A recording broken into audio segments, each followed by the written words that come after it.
Hello student, this is a Mohammad Bilal Rahmani.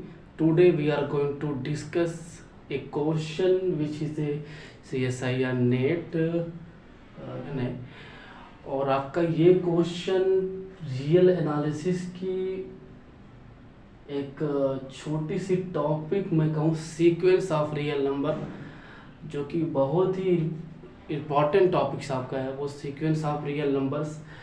और उसके बाद और तमाम चीज़ें उसके अंदर हैं, सीक्वेंस, कन्वर्जेंट, बाउंडेड, और उसके अंदर लिमिट सुपीरियर, लिमिट इन्फीरियर, उसके अंदर तमाम चीज़ें हैं। तो हम आपको इस क्वेश्चन के बारे में कैसे क्वेश्चन नेट के सोचते हैं, कैसे उसको सॉल्व करते हैं, इसके बारे में हम आपको सिखाने वाले हैं। तो पहले आप क्या करिए, पहले आप क्वेश्चन को एकदम आसानी के साथ पढ़िए, पेंसिल चलाते हुए क्वेश्चन को पढ़िए, आप कामा को पढ़िए, समझिए क्वेश्चन। ओके, क्वेश्चन आप समझिए, 2-3 बार पढ़िए, आप एकदम आराम से पढ़िए, ठीक है। कीवर्ड्स कहीं भी अगर आपको कीवर्ड्स मिले तो आप उसको अंडरलाइन कर लीजिए, ठीक है। तो जैसे इस क्वेश्चन में मैं अगर रीडिंग करूं तो यहाँ पे कहा है कि let an be sequence of real number. Okay, ये मेरा कीवर्ड्स हो गया। ओके, सीक्वेंस क्या है, ये रियल नंबर का आपका ये सीक्वेंस है। और सेटिस्फाइंग क्या, a1 एक या एक से बड़ा, एंड an+1 एक इज ग्रेटर देन और इक्वल टू an+1। ओके, ये दो कंडीशन इन्होंने कहा है सेटिस्फाई करे फॉर एवरी, हर एक n के लिए। अगर आप कोई भी नेचुरल नंबर लीजिए तो सबके लिए आपकी ये कंडीशन सेटिस्फाई करे। Okay, then which of the following are true. इसके ऑप्शन 4 ऑप्शन है। पहले मैं ऑप्शन फर्स्ट पढ़ता हूँ। The series 1/an² diverse, the series 1/an² converse, the sequence is bounded, the series 1/an = converge. Okay, ये आपके 4 इसके ऑप्शन है। और इन चारों ऑप्शन का मुझे इस हाइपोथेसिस का इस्तेमाल करके ये पार्ट भी आपका क्वेश्चन है, और ये क्वेश्चन आपका नेट के एग्ज़ाम में 3 नंबर का आया था, ठीक है। तो सबसे पहले आपको ये बता दें सीक्वेंस आपका क्या है। सीक्वेंस आपका सीक्वेंस क्या है, जो कि कई बार जब आप असिस्टेंट प्रोफेसर के तौर पर किसी इंटरव्यू में जाते हो तो आपसे सीक्वेंस का डेफिनेशन पूछते हैं, आपका सीक्वेंस क्या है। सीक्वेंस आपका एक फंक्शन है जिसका डोमेन नेचुरल नंबर होता है, जिसका कोडोमेन कोई आपका सेट हो सकता है, इसे कहते हैं सीक्वेंस। अगर उसका सेट, उसका कोडोमेन रियल नंबर है तब उसे कहते हैं रियल सीक्वेंस या फिर सीक्वेंस ऑफ रियल नंबर। अगर उसका कोडोमेन आपका कॉम्प्लेक्स नंबर है तो उसे कहते हैं सीक्वेंस ऑफ कॉम्प्लेक्स नंबर, ठीक है, या फिर कॉम्प्लेक्स सीक्वेंस। तो वो डिपेंड करता है उसका रेंज क्या है। ओके, तो ये सीक्वेंस है, ये मैं आपको समझा पाया, इसकी डेफिनेशन क्या है किताब में आप पढ़ सकते हैं, ठीक है। तो इसकी जो मेन ये इसका कीवर्ड्स है, और ये है ना कि आपका जो a1 हो वो एक या एक से बड़ा, और कंडीशन ये कि आपका जो an+1 हो वो हमेशा an+1 से क्या हो, बड़ा हो। Okay, for every natural number. Okay, तो मैं अगर an सीक्वेंस n ले लेता हूँ, ओके ओके, तो a1 अगर आप निकाला तो आपको 1 मिल जाएगा, तो इसकी कंडीशन पहले ट्रू हो गई।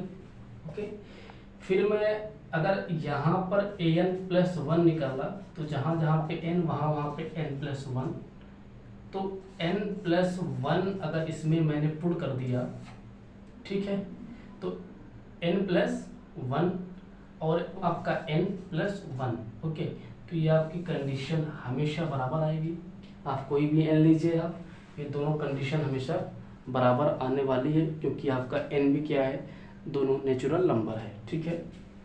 तो मैंने एक सीक्वेंस लिया an, ये मेरा सीक्वेंस है, और ये सीक्वेंस से इसकी जितनी सारी जो हाइपोथेसिस थी वो सारी हाइपोथेसिस क्या हो गई, फुलफिल हो गई है।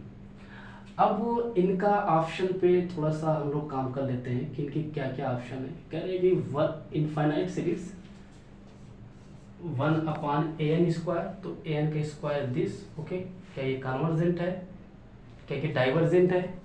अगर इसकी बात करें आप कि ये सीरीज आपकी डाइवर्जेंट है या फिर कन्वर्जेंट, तो आपको एक रिजल्ट मैं यहाँ छोटा सा लिख रहा हूँ, इसका नाम है पी टेस्ट, ओके, या फिर पी सीरीज।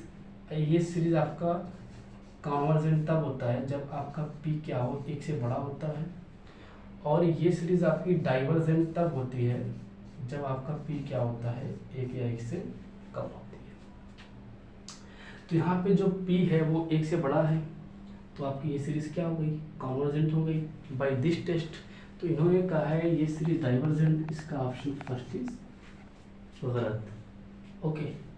फिर इन्होंने कहा है कि 1/an² इज कन्वर्ज, बिल्कुल ये 2 से बड़ा है, तो बाई पी सीरीज कह सकते हैं दिस सीरीज इज कन्वर्जेंट, तो ये आपकी सीरीज कन्वर्जेंट हो गई। बाकी इसके 3 और 4 जो ऑप्शंस हैं वो डिस्कार्ड हो जाएंगे ऑब्वियसली, क्योंकि आपका ये क्वेश्चन पार्ट भी का था, तो एक ट्रू हो गया, बाकी 3 तो ऑटोमेटिक आपके गलत हो जाएंगे, इसमें कोई दो राय नहीं है। आपको मैं एग्जांपल दे रहा हूँ कि an क्या है, बाउंडेड है, an is not bounded, n is not bounded, n is a bounded below but not bounded above, okay. तो any sequence is a bounded if it is bounded above as well as bounded below, okay। तो ये आपका sequence सिर्फ bounded below है, above नहीं है, तो आपका ये ऑप्शन थर्ड इज डिस्कार्ड। अब the series 1/n is convergent, ये कह रहे हैं कि अगर 1/n ले लिया मैंने, अब अभी मैंने आपको एक रिजल्ट बताया था, ये रिजल्ट जो है कि अगर p, ये आपकी ऑप्शन डिस्कार्ड हो गई, तो इसके 4 ऑप्शन में से एक ऑप्शन ट्रू हुआ। आप देखिए मैंने एक काउंटर एग्जांपल सिर्फ दिया, एक काउंटर एग्जांपल से इसके 3 ऑप्शन ऑटोमेटिक डिस्कार्ड हो गए बिना किसी बस ये पी सीरीज और एक काउंटर एग्जांपल से। तो हाइपोथेसिस जो आपका है ना, उसको आप बड़े केयरफुली से पढ़िए, 3 बार पढ़िए, 4 बार पढ़िए, ठीक है। और जब जब आपको कोई भी क्वेश्चन कहे तो आप पहले क्या करिए कि उसके जो कंडीशंस हैं, जो उसकी सारे शर्तें हैं, उन सब को आप क्या करिए, पहले सेटिस्फाई कराइए। सेटिस्फाई कराने के बाद आप क्या करिए, उसके एग्जाम्पल को, उसके जो ऑप्शंस है उनको आप मिलाइए कि क्या कौन कौन ट्रू है, ओके। तो इस तरह से आप देख सकते हैं कि मैंने सिर्फ एक काउंटर एग्जाम्पल लिया, वो काउंटर एग्जाम्पल मेरा ये है, और ये कंडीशन मैंने सेटिस्फाई करा दिया।